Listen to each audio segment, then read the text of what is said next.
Hey, what's up, everybody? Blood Moon FT here, and today we're going to be doing a follow-up video to my SVT 10-year journey post that I did a couple days ago, a week ago or so. So I just returned from the ablation procedure.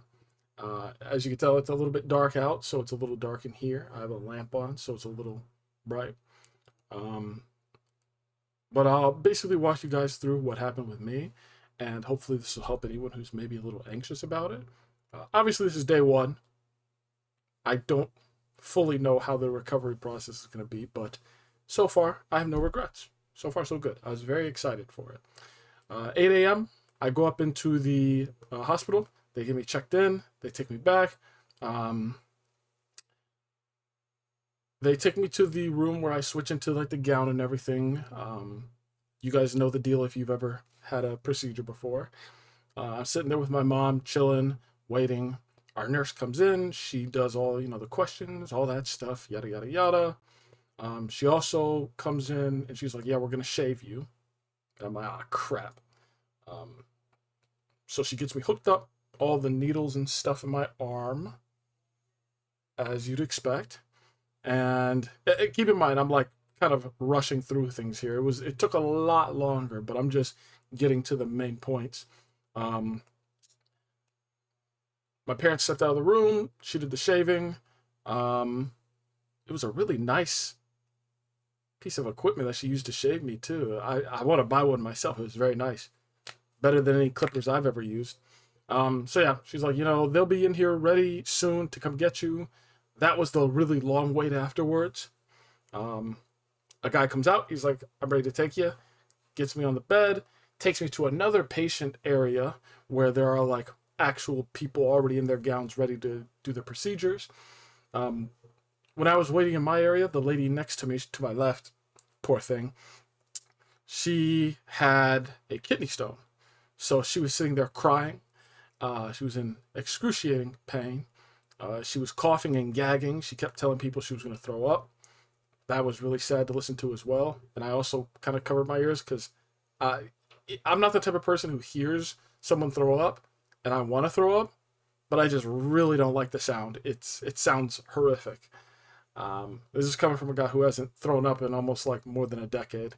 I hate throwing up more than anything. Like legit, I hate it. So another little funny moment that came out of that was the nurse came over after she was crying, and for the pain, because she was having kidney stones.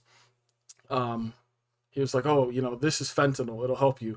And she was like, what? Fentanyl?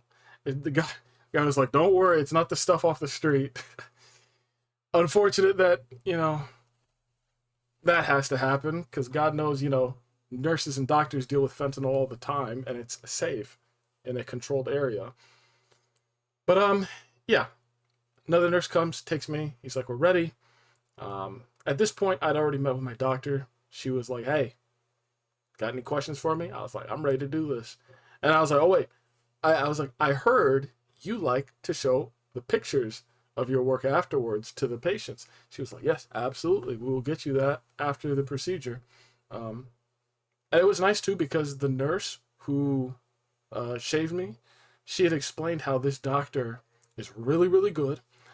She said that she's extremely precise and like, I forgot the specific word she used, but I wouldn't say perfectionist, but like she's very thorough, extremely, extremely thorough. And I completely believe that after today. So I got done talking to her. She was like, all right, they'll come get you in a minute. Took a lot longer than a minute, but eventually I get wheeled in. I go into the operating room. Very cold, very sterile, as it should be. I like that. But it was also unfortunate because I'm naked, in a cold, sterile room. Not very comfortable. They get me onto the bed. They're hooking me up, putting all the pads on my chest, back, lower back. And then this is like right when they're getting ready to do the ablation. Like we're getting straight into it. Boom, boom, boom. Super quick, super fast. So they lift up my gown, wipe down the groin with like soap or whatever type of special soap they use. They numbed the incision site, and at that point I'm laying down, and they start giving me the twilight sedation. This was going to be a twilight. If you watch my previous video, you know that I already said it then. I was not going to be fully unconscious because that can make it difficult to trigger the tachycardia. So I was going to be twilighted. If anyone doesn't know how that works, I had it when my wisdom teeth were pulled like 2 years ago. And basically the best way I can describe it is you blink 3 times and it's over. Simple as that. It feels like time travel. You blink 3 times and it's over. You don't feel jack. You don't. That's it. So they're giving me the twilight sedation. And then I'm able to feel that they made the incision and that they've started putting in the catheter, hooking it up, setting it up. 4 minutes in, I'm like, the twilight sedation isn't doing anything to me because I know how that feels. And this was not it. So I was like, and keep in mind, I'm not like panicking. I was not afraid of this procedure at all because after having this for 10 years, I'm way more terrified of SVT than the procedure to cure it. Like, are you serious? Why would I ever be scared of the cure? I mean, yeah, there's a risk, permanent pacemaker, but like, come on now. There's also a risk of just having a heart attack. So I'll take the pacemaker over a heart attack. So I'm like, hey, doctor. She's already doing her thing. I'm like, hey, doctor, I'm very much conscious. You know, just trying to joke around a bit. She signals to the guy, give him up the dose, the twilight sedation. He ups the dosage. Sorry, I was interrupted.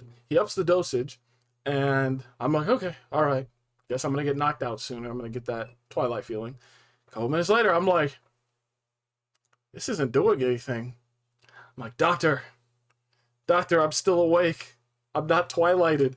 And like, I'm trying to make it very obvious that I'm not woozy by, you know, like opening my eyes, looking around, being like, hey, I'm perfectly fine. So then she's like, give him fentanyl. He puts fentanyl in my thing. Nothing. No effect at all. And so at that point, like, at this point, the procedure felt like, it felt like, when you go to the dentist and, you know, they give you your shades and you're staring up at the ceiling, you're still fully conscious, but you're kind of just dozing off. That was me. I was bored. I was dozing off, but I wasn't woozy. I wasn't sedated fully. So maybe they assumed that I was successfully sedated because I just stopped talking. I stopped talking. I was just looking up. I could feel the catheter in my heart by this point. So yes, I was completely conscious and unsedated for this, unfortunately. I mean, well, it wasn't so bad. It definitely sounds horrific, you know, if you're listening to it. But I'm able to feel it going all the way up. And once it got around my lungs, that's when they said, hey, no deep breaths. Don't take any deep breaths. And I'm like, oh, okay. All right, no deep breaths. So I'm like doing real shallow. And it hurts. It was hurting. My lungs were hurting. Gets into my heart. Then they start playing around with it, zapping it to try to induce the tachycardia. And the way I tell you, it's like it was magic, man. They had full control of my heart every beat. And it's so impressive because they were kind of inducing it. And it was like failing in certain spots because, you know, that wasn't a bad spot. And then when they hit that spot, I knew they hit it because they started it and it was going boom, boom, boom, boom, boom. I was like, all right, they got it. Then when the ablation came, man, that was a feeling I've never felt before. Best way I can describe it, she'd say something. I forgot specifically what she said, but I'd hear like a beep, beep, beep, beep, beep, or like a long beep. And then I'd feel this heat swelling up in my heart. Then my chest would feel like it was on fire, especially on the right side. And then it felt like my head was melting. And then it felt like goo was just coming out of my ears, like my earwax melted and was like flowing out. It was very weird. So I thought we were done there. And then all of a sudden, she has to do it 2 more times. Now, I'll explain to you what happened later, because I'm trying to follow the story here. But long story short, I had to go through that 2 more times after. Wasn't very fun, but it wasn't the worst thing ever. I think it was very impressive and very cool that I got to witness that while awake, and it wasn't painful like I thought it would be. Because seriously, you ask anyone, they're going to say, put me under completely for that. And I would have preferred that, but it didn't work for me. The Twilight sedation did not work on my body. Fentanyl did not work on my body. I had to sit through it. It wasn't that bad. So, I feel the palpitations. It's interesting. It's going. And then, like, while the palpitations are going, the sound plays. And then I feel that heat swell up in my chest again. That was probably her dragging it along the ablation area. And then it would return to sinus rhythm. I'd convert, and I was like, wow, that's it. I could literally feel it actually working, which is insane to me. And it's something I would have never understood if I was sedated properly for it. I'm glad I wasn't, because I got to feel it in real time. That was awesome. So we finish up. I'm telling the doctors, everyone, like her whole team, I'm like, that was a lot of fun. I really enjoyed that. Thank you. They were laughing. They were like, nobody's ever said that to us before. I was like, really? All right. But yeah, it was fun. I get wheeled out. I think my parents probably thought that I was sedated and that I was woozy, but no, I was just chilling. Before I got wheeled out, though, I told my doctor, I was like, hey, it'd be real funny if, you went out to the patient waiting room and told my parents that I died in there. She didn't like that. She didn't go along with it either. I think it would have been funny. But yeah, I'm sitting there chilling, waiting. Nurse comes back, check on me.